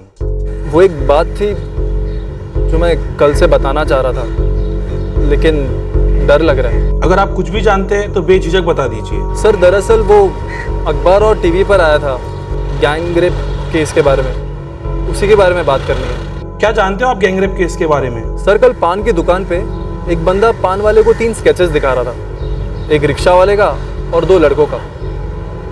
सर, मुझे ऐसा लगता है मैंने उन लड़कों को आज देखा है। अरे, पुलिस वालों ने पूरे शहर में बड़े स्केचेस घुमा रहे। हाँ यार, आज हमारी कॉलोनी के पास भी एक बंदा लेकर घूम रहा था। अबे टेंशन मत ले यार, कुछ नहीं होगा, कुछ नहीं होगा। साला उस दिन अगर वो पेस्टिसाइड की बोतल खाली ना होती ना तो उस लड़की को वहीं खत्म कर देते। एक काम करते हैं ना, 2-3 दिन के लिए राजपुर से निकलते गए। नहीं सर, मैं उन्हें पर्सनली नहीं जानता, वो संतराम कॉलोनी के लड़के हैं। एक है संजय सिंह और दूसरा है प्रदीप चौहान। संजय सिंह और प्रदीप चौहान, इन दोनों को अभी कभी उठाओ, तुरंत।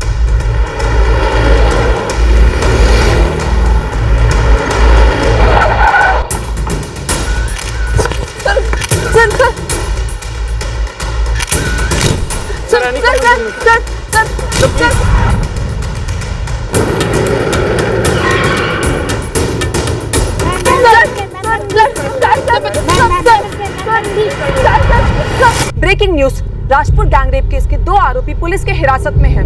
उनके नाम संजय सिंह और प्रदीप चौहान बताए जा रहे हैं। ये 2 लड़के कौन हैं? इनकी आइडेंटिटीज क्या है? हमें अभी तक कुछ नहीं बताया गया।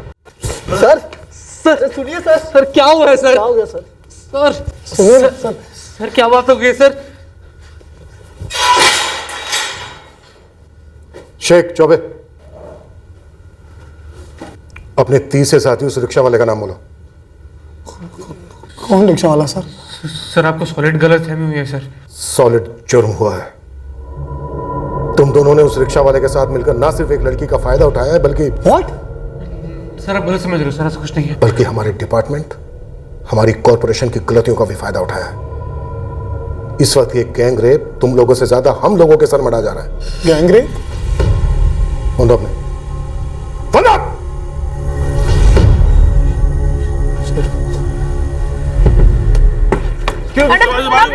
बाजू हो जाइए मैम, पीछे प्लीज, पीछे सब बाजू जाइए प्लीज। इसके साथ कार्रवाई लड़कों को आप क्या पहले से पहचानती है मैम? मैम क्या पहचानती है उनको? मैम उस वक्त क्या हुआ था? मैम बताइए।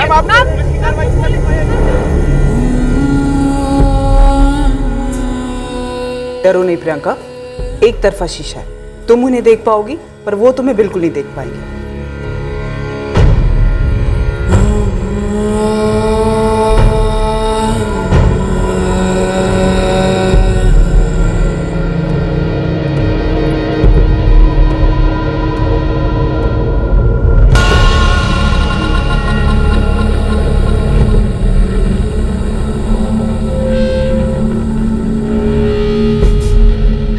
यही 2 थे मैडम, एंड तीसरा वो ऑटो रिक्शा वाला था।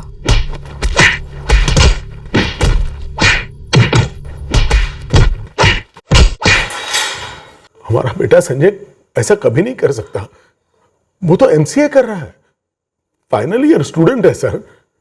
सर अब पूरी कॉलोनी में, उसके कॉलेज में, कहीं भी जाकर पूछ लीजिए, अगर किसी ने एक लफ्ज भी उसके बारे में बुरा बोला ना तो मैं यही अपनी जान दे दूंगी। जिस लड़की के साथ इन तीनों ने रेप किया है ना, उसी लड़की ने इन दोनों को आइडेंटिफाई किया है। सर वो लड़की झूठ बोल रही है। क्यों? वो क्यों झूठ बोलेगी? गरीब घर की पढ़ी लिखी लड़की अपनी बदनामी क्यों करवाना चाहेगी वो?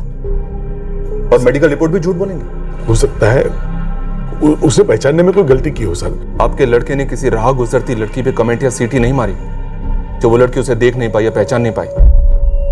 और अभी आप ही ने तो कहा था ना कि वो 5 फरवरी की रात को घर से बाहर था। उस रात वो अपने एक दोस्त के यहाँ पढ़ाई करने गया था। अब तू रात को घर वापस आएगा भी या सीधे सुबह आएगा? माँ चाबी है मेरे पास, आप लोग सो जाओ आराम से। बोल ले। जब तेरे बच्चे होंगे ना तब तुझे पता चलेगा कि माँ बाप को कितनी टेंशन होती है जब बच्चे रात को घर नहीं आते। ड्रामा। Good night.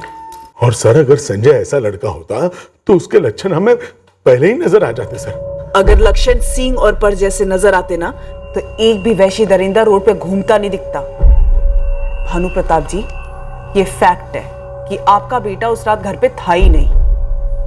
आपका बेटा प्रदीप, उसका दोस्त संजय और एक रिक्शा वाला जिसे हम ढूंढ रहे हैं, इन्होंने एक 22 साल की लड़की के साथ जानवरों जैसा सलूक किया है, नोच नोच के रेप किया उसका। नामुमकिन, प्रदीप ऐसा कर ही नहीं सकता है। सर मैं सच कह रहा हूँ सर, मैं 5 फरवरी की रात को घर पे था सर, मैं संजय से मिला तक नहीं।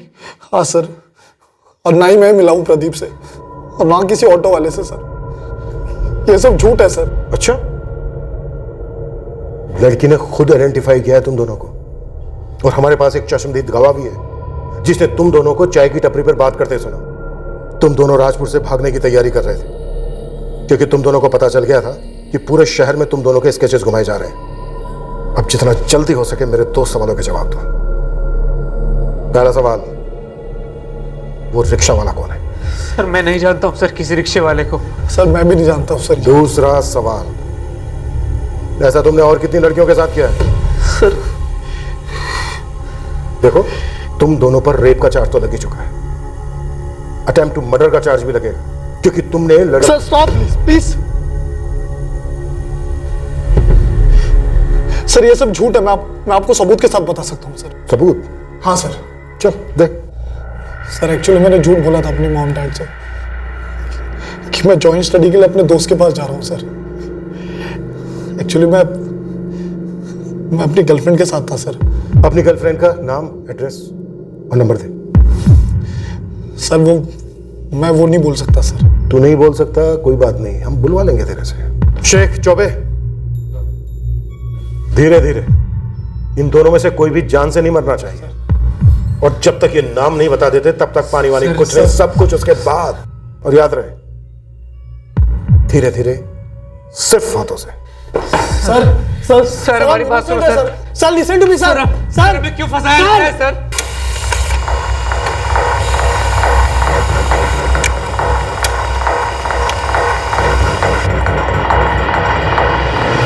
संजय सिंह और प्रदीप चौहान के फोन रिकॉर्ड्स तो आ गए हैं, पर 5 फरवरी की रात की दोनों के फोन के पिन पॉइंट लोकेशन रिपोर्ट भी चाहिए मुझे।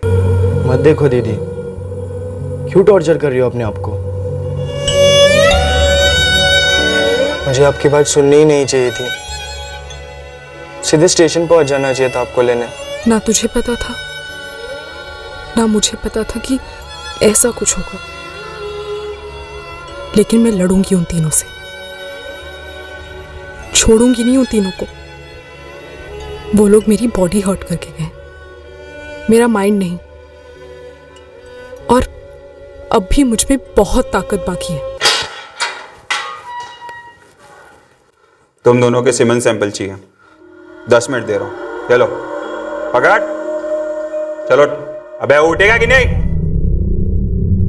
उठ। आप देखिए, और क्या हो सकता है, मैं किसी और वकील से बात करता हूँ। क्या कहा एडवोकेट मिश्रा ने? कह रहे थे कि अभी पुलिस कस्टडी में है तो जमानत नहीं हो सकती, कोर्ट में पेशी होगी, बाद में कुछ कर पाएंगे। लेकिन वहां पुलिस संजय के साथ मारपीट कर रही होगी ना? बोलने से क्या होगा? मुझे कुछ नहीं पता। अब बस मेरे बेटे को घर ले आइए। उन्हें पैसे वैसे जो भी चाहिए ना दे दो, बस संजय को घर ले आओ। सर, इस संजय का सेलफोन लोकेशन 5 फरवरी की रात को 10:05 से लेकर 2:30 बजे तक फलों की मंडी में शो कर रहा है। और ये प्रियंका पाल 9:45 को निकली थी स्टेशन से? Yes sir. जब हमने उसे पिकअप किया तब सुबह 4:30 बज रहे थे, और उसके स्टेटमेंट के अकॉर्डिंग उसके कुछ देर पहले तक वो लोग उसके साथ रेप कर रहे थे। ये संजय कह रहा है सर कि ये तकरीबन रात को 2:30 बजे के आसपास अपने घर वापस लौटा। अपनी किसी गर्लफ्रेंड का एलिबाई दे रहा था, लेकिन प्रदीप, उसका फोन लोकेशन उसका घर दिखा रहा है पूरी रात। सर, प्रदीप और संजय, इन दोनों के कॉल रिकॉर्ड्स मैंने 2 बार स्कैन किए, बट इनमें से कोई भी कॉलर ऑटो नहीं चलाता है। शातिर है, फोन पर बात ही नहीं होती होगी। मैंने इन दोनों के फोन चेक किए, लेकिन इन दोनों के फोन में ऐसा कोई वीडियो नहीं मिला जैसा वीडियो प्रियंका पाल ने हमें बताया। हो सकता है वो वीडियो इन दोनों ने डिलीट कर दिया हो। इन दोनों के फोन मैंने फॉरेंसिक टीम के पास भेज दिए हैं, शायद वो उस वीडियो को रिट्रीव कर सके। संध्या, प्रवीण, इन दोनों को तोड़कर तीसरे रेपिस्ट का पता लगाना बहुत जरूरी है हमारे। सर, जो तीसरा आदमी था, रिक्शा ड्राइवर, उसकी जरूर कोई ना कोई क्रिमिनल हिस्ट्री रही होगी। हिस्ट्री शीटर से वो स्कैन किया था। हमने इलाके के हर रेप और मोलेस्टेशन के हिस्ट्री शीटर की तस्वीरें दिखाई थी लड़के को। लेकिन संजय का 1:30 बजे तक क्राइम सीन के पास रहना और फिर 2:30 बजे घर लौटना, ये मैच नहीं हो रहा। एविडेंस को ब्लॉक करने की कोई चाल हो सकती है। ये गर्लफ्रेंड वाला एलिबाई भी कोई चाल ही होगी, झूठा बहाना। उसकी बात पर भरोसा करने का कोई सवाल ही नहीं था, तो हमने गर्लफ्रेंड वाले एलिबाई, इस बहाने को टटोला जिसे अब तक हम झूठ मानकर चल रहे थे। पर सच था।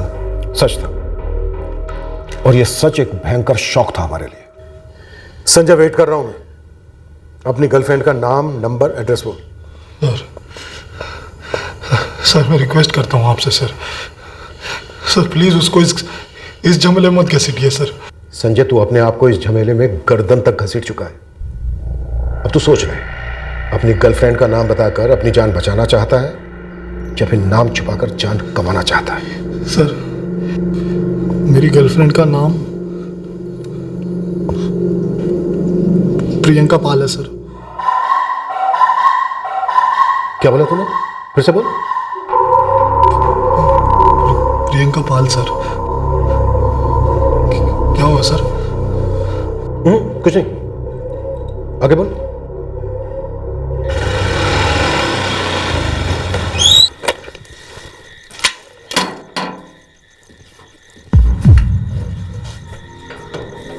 हाय।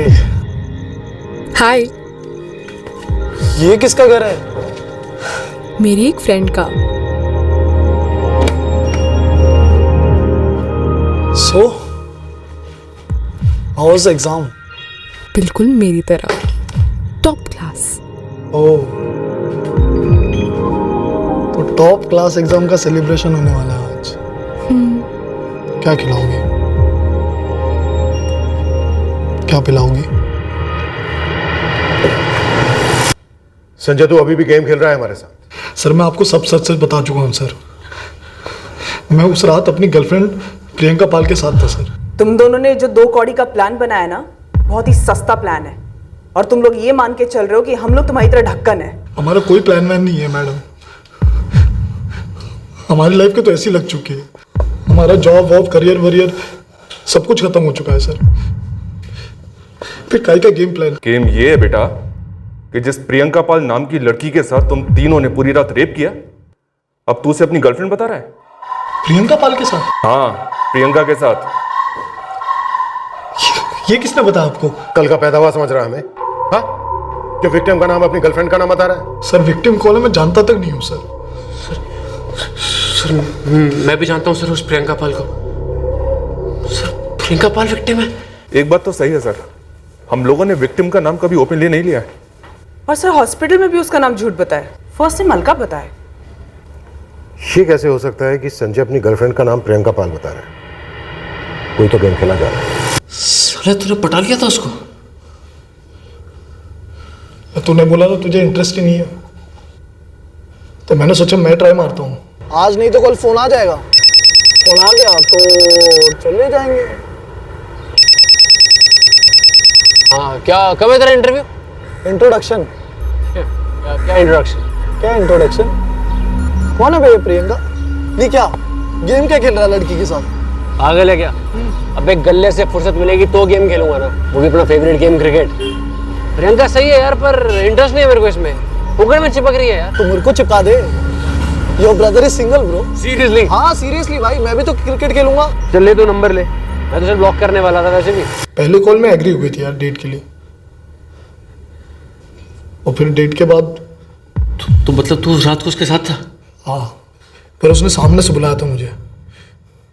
वो अपना बैंक पीओ का एग्जाम देकर लौटी थी। पहले वो तेरा काट रही थी और मुझसे बदला ले रही थी कि मैं उसको घास नहीं डाली। ये पुलिस क्या बोल रही है यार कि हम एक चाय की टपरी पे बैठकर राजपुर छोड़ने की बात कर रहे थे स्केचेस देख के। यार ये बात तो मेरे को भी समझ में नहीं आ रही है। जो बात हमारे बीच में हुई नहीं है, किसी ने सुन कहाँ से ली? सर ये नंबर है 444566781। ये नंबर से फोन आया था और संजय प्रदीप की टिप दी थी बंदे ने गैंग रेप केस के बारे में।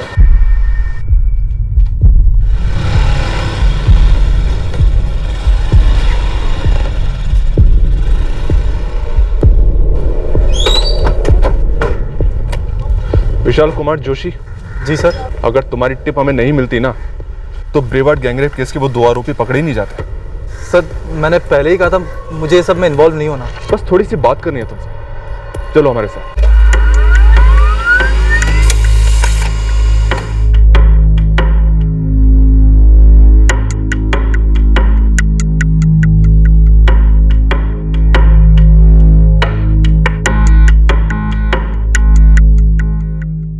जेके कॉम्प्लेक्स, जहाँ से सर मुझे लेकर आए उसके बाहर ही एक चाय वाला है, वहीं पे सुनी थी मैंने उन दोनों की बातें। और तुम इन दोनों को, संजय सिंह और प्रदीप चौहान को पहले से जानते हो? नहीं सर, पर्सनली नहीं जानता, बस इतना पता है कि वो संतराम कॉलोनी में रहते हैं।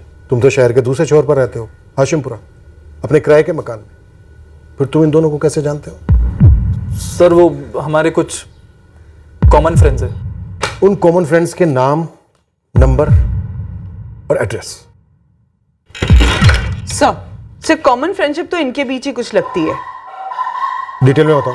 सर 3 महीने पहले इस विशाल कुमार जोशी के नंबर से प्रदीप चौहान के नंबर पर कॉल्स हुए हैं। फिर से विशाल कुमार जोशी एक दूसरे नंबर 445678 123 पे लगातार टच में था।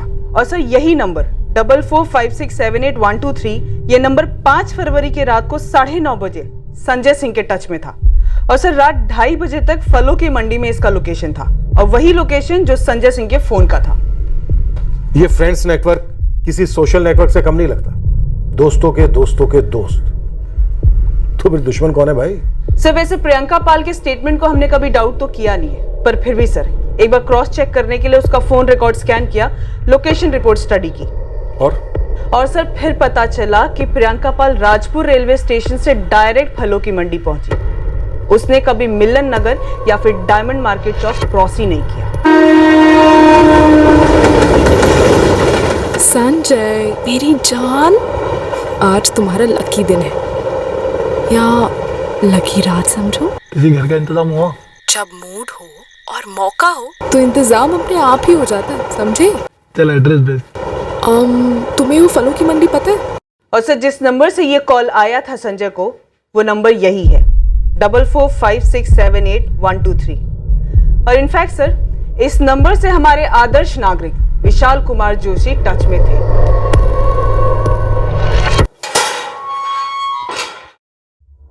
यह है विशाल कुमार जोशी, जानते हो इसे? ऑफ कोर्स सर, मैं जानता हूँ इसे। हाँ सर, मैं भी जानता हूँ इसे। यही है वो आदर्श नागरिक जिसने हमें तुम दोनों का नाम बताया। यही है वो जो चाय की टपरी के पास अपनी ड्यूटी कर रहा था। और brave heart gang rape survivor प्रेमिस प्रियंका पाल, उसने तुम दोनों को आइडेंटिफाई किया। उसने ये कहा कि उन 3 रेपिस्ट में से 2 तुम थे। सर विशाल ने तो मुझे प्रियंका से मिलवाया था। क्या बात कर रहा है? मुझ में इंटरेस्टेड? और नहीं तो क्या झूठ बोल रहा हूँ मैं? अरे उस दिन देखा नहीं क्या रेस्टोरेंट में जब तुम दोनों को इंट्रोड्यूस करवाया था मैंने? कैसी बड़ी बड़ी आंखें हो गई थी उसकी। तुझे भाई गलत फहमी हो रही है, मुझे लड़कियों में रद्दी पर इंटरेस्ट नहीं है, ठीक है? सर उस दिन के बाद प्रियंका ने मानो स्टॉकिंग शुरू कर दी सर। फ़ोन पे फ़ोन, मैसेज पे मैसेज, मिलो मिलो मिलो। मैंने बोला सर उससे मुझे नहीं मिलना है तुझसे, तो सर उसने मुझे सामने से बोला कि मुझे परमानेंट कमिटमेंट नहीं चाहिए, मुझे सिर्फ वन नाइट स्टैंड चाहिए। तो सर मैंने तो कान पकड़ लिए, मैंने बोला इस काम में नहीं पड़ना है मुझे।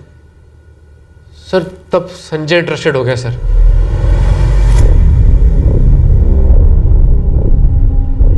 दुपट्टा ओढ़ लो प्रियंका, अभी तक तो ये रहा है, थोड़ा और भी रहेगा तो कुछ नहीं बिगड़ेगा। आपने वो तीसरे आदमी रिक्शा वाले को पकड़ लिया? प्रियंका वो रिक्शा चलाता है या नहीं चलाता ये तो नहीं पता, पर इस खेल में तीसरा तो है। चले।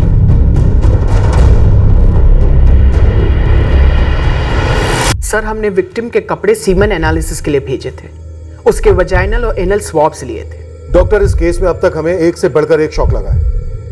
उम्मीद करता हूं कि आपके शॉक का वोल्टेज इन सब से तगड़ा होगा। सर विक्टिम ने कहा था ना कि उसके साथ गैंग रेप हुआ है। सर मैं विक्टिम के स्टेटमेंट्स पर कोई सवाल तो नहीं करना चाहती, पर जो हुआ है और उसने जो कहा है उसमें काफी फर्क है।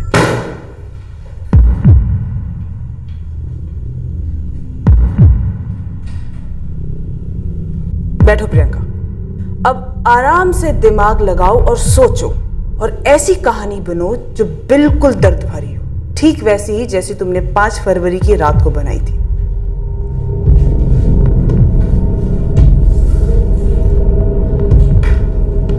क्या हुआ? उन्होंने पकड़ लिया मुझे। अब क्या? लग गई। तुमने मुझसे कहा था कि कुछ दिनों में सब कुछ ठीक हो जाएगा, प्लान काम करेगा। जी विशाल, तुमने मुझे किस टाइप की लड़की समझ रखा है? एक बात बताओ, बैंक के पीओ के एग्जाम में हजारों लोग बैठते हैं और वैकेंसी कितनी होती है? सिर्फ 200। एंड टू बी ऑनेस्ट, हमारा लक है ना कमजोर चल रहा है, थोड़ा समझो। हाँ वो ठीक है, but I really love you Vishal. तुम मुझे किसी और के साथ में सोने के लिए बोल रहे हो? मैं भी तुमसे उतना ही प्यार करता हूँ जितना तुम मुझसे करती हो, लेकिन ये मैं सिर्फ अपने लिए थोड़ी कर रहा हूँ, मैं हमारे फ्यूचर के लिए कर रहा हूँ ना। अच्छा, इसका मतलब है आज मुझे प्रदीप के साथ सोना पड़ेगा और कल किसी और के साथ? No no no, just once, बस एक बार। देखो प्रदीप बड़े बाप की औलाद है, उसके साथ सिर्फ एक बार सेक्स करो बस, फिर बोल देंगे कि रेप किया, उसको रेप केस में फंसा देंगे, इकलौती औलाद है अपने माँ बाप की, ऊपर से वो बिजनेस में उनको नाम वाम का बड़ा टेंशन होता है। उसका बाप सीधा कोर्ट के बाहर सेटलमेंट करेगा। 30-35 हम मांग देंगे, 20 तो दे दे। इनका 20 लाख रुपए नहीं दिए तो? यार तुम देख, इतनी नेगेटिव क्यों सोच रही हो? ऐसे भी नेगेटिव चीजें कम है क्या आसपास? यहाँ पे तुम्हारे पापा का दिमागी हालत ठीक नहीं है। वहाँ तुम्हारा भाई कब ग्रेजुएट होगा, कब जॉब लगेगी, और तब तक? देखो, मैं बहुत पॉजिटिव हूँ। बैंक के पीओ एग्जाम में मेरा नंबर लगना ही लगना है। आंखें खोलकर सोचो, लाखों लोग एग्जाम देते हैं, यहाँ रोटी एक है और खाने वाले 1000, लेकिन यहाँ सिर्फ एक प्रदीप है और एक तुम। सोचो स्ट्राइक रेट क्या है। प्रदीप नहीं फंसा तो संजय सिंह को टारगेट बनाया तुमने? ये संजय मेरे पे जान छिड़क रहा है। क्या लगता है कितने पैसे मिलेंगे? प्रदीप चौहान से जितना पैसा निकल सकता था उतना तो नहीं निकलेगा, लेकिन 10-1 लाख तो आराम से निकल सकते हैं।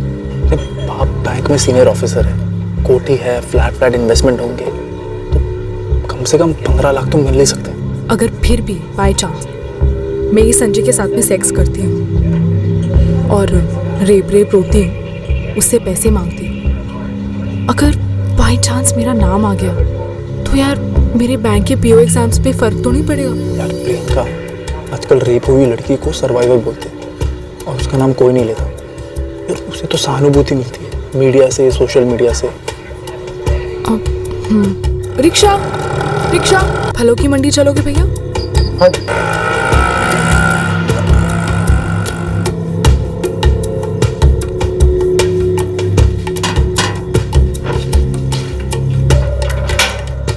संजय से बात हो गई है, वो ऑन द वे है। तुम अंदर बैठो और जैसे ही सब खत्म हो जाता है मुझे कॉल कर देना, ठीक है? उसका वेट करना तुम। ठीक है।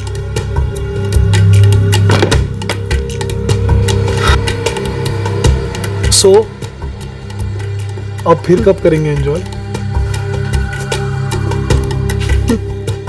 जल्द ही।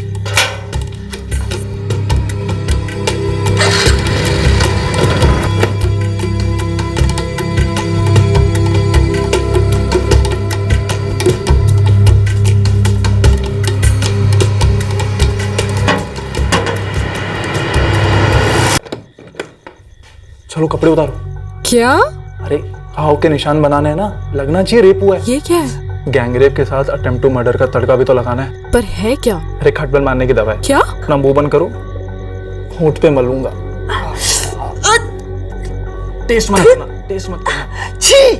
गैंग रेप की कहानी ये है जो तुम पुलिस को बताओगी, और कुछ ऐसा है कि 3 लोगों ने तुम्हारा गैंग रेप किया, जिसमें से 2 तो थे संजय और प्रदीप, और तीसरा होगा एक मनगढ़ंत रिक्शा ड्राइवर, जो कि एक ऐसा कैरेक्टर है जो एग्जिस्ट ही नहीं करता। फिर संजय ने तुम्हें ये पेस्टिसाइड पिलाकर जान से मार डालने की कोशिश की, लेकिन तुम लड़ी, जी जान से लड़ी, और ये जहर तुमने अपने मुंह में नहीं जाने दी। फिर क्या, बोतल खाली हो गई, वो लोग घबरा गए। अब क्या करेंगे? तो उन्होंने तुम्हारा वीडियो निकाल लिया और तुम्हें धमकाया कि हम इसे वायरल कर देंगे। गरीबी, मजबूरी, इसलिए तुमने इतनी घिनौनी हरकत की? हमारे सर पे किसी का हाथ नहीं है, हम सच कह रहे हैं सर। तो वो लोग जो गरीब हैं, मजबूर हैं, फिर भी मेहनत करके ईमानदारी के साथ अपनी जिंदगी सुधार रहे हैं, उन सब लोगों के मुंह पर तुमने थूका है प्रियंका। सर, मुझसे बहुत बड़ी गलती हो गई है। मैं भी ईमानदारी से आगे बढ़ना चाहती थी। इनफैक्ट मैंने बैंक के पीओ एग्जाम्स भी दिए हुए हैं और मेरा मेरिट लिस्ट में आना ही आना है सर। प्लीज बस एक मौका दे दीजिए, ऐसा दोबारा कभी नहीं होगा सर। हम ये केस पीछे ले लेते हैं। तुम केस पीछे लोगे? मैडम, तुम्हारी उम्र के 2 जवान लड़के जिनकी जिंदगी तुम्हारी वजह से बर्बाद हो रही है, अब शायद वो दोनों केस करेंगे तुम पर। नहीं सर, प्लीज मुझे माफ कर दीजिए। बस एक मौका दे दीजिए प्लीज। माफ करना, मौका देना हमारा नहीं, अदालत का काम। सर प्लीज सर, नहीं सर प्लीज।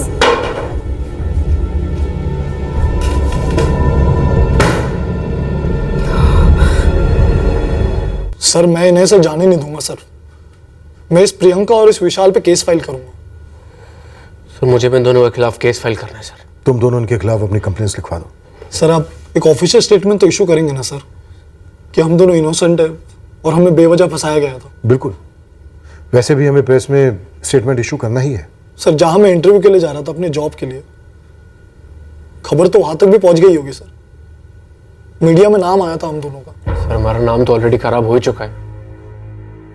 सब लोग हमें वैसे भी रेपिस्ट समझते हैं सर। अगर आप मीडिया में साबित कर भी देंगे हम इनोसेंट हैं, तब भी लोग हमें रेपिस्ट समझेंगे। लोग तो यही कहेंगे ना कि पैसे वालों के बेटे थे, पैसा देकर केस को रफा दफा कर दिया होगा। I don't think so sir. मुझे अभी कभी जॉब के लिए फोन आया। जो हुआ उसे बदला तो नहीं जा सकता। एक्चुअली हम बहुत प्रेशर में थे। हर सबूत तुम दोनों के खिलाफ जा रहा था। एक भी वजह ऐसी नहीं थी जिस वजह से हम तुम दोनों पर शक नहीं करते, लेकिन जो हुआ उसके लिए तुम दोनों जिम्मेदार बिल्कुल नहीं हो। इस वक्त तुम दोनों से मैं यही कह सकता हूं कि आई एम रियली सॉरी।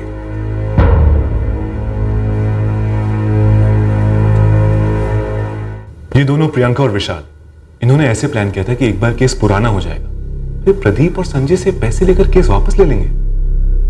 पहली बात, मीडिया में इतना बवाल होगा ये इन्होंने सोचा ही नहीं था। पर सर, मीडिया में इन लड़कों के नाम ऑफिशियली तो दिए नहीं थे, और मीडिया की रिस्पॉन्सिबिलिटी है जब तक कि केस सॉल्व ना हो जाए, जजमेंट ना हो, पीड़ित की तरह सस्पेक्ट का आइडेंटिटी रिवील ना किया जाए। अब हम मीडिया की क्या क्लास लेंगे? तो अच्छी तरह से जानते हैं कि सही रिपोर्टिंग क्या होती है और सनसनीखेज रिपोर्टिंग क्या होती है। उन्हें अपने स्टैंडर्ड्स मेंटेन करने हैं और हमें हमारे काम को बेटर करते रहना है। काम में संवेदनशीलता हो, सेंसेबल तरीके हो और गलतियों का सही एहसास हो। जैसे कि सीसीटीवी, ये एक जेन्युइन गलती हुई थी हमारी तरफ से। नाइट पेट्रोलिंग नहीं होने के भी चार्जेस लगे थे, जो कि गलत थे, क्योंकि विक्टिम का स्टेटमेंट पूरा का पूरा झूठा था। लेकिन इस झूठे स्टेटमेंट के बीच से एक सच यह भी उभरता है कि अगर हम पुलिस ऑफिसर्स अपनी ड्यूटी पूरी शिद्दत के साथ करें तो क्रिमिनल्स हमसे डरेंगे। भले ही इससे जुर्म पूरी तरह से ना रुके, लेकिन यह सच है कि कानून का डर जुर्म को कंट्रोल जरूर करता है। और अगर हमारी ड्यूटी के प्रति कमिटमेंट की वजह से कोई आम आदमी क्विक मनी के लिए जुर्म का रास्ता नहीं अपनाता है, तो यह सबसे बड़ा ब्रेक थ्रू है हमारे लिए। इस तरह के और भी एपिसोड देखने के लिए हमारे चैनल को सब्सक्राइब करें और बेल आइकन दबाना ना भूलें।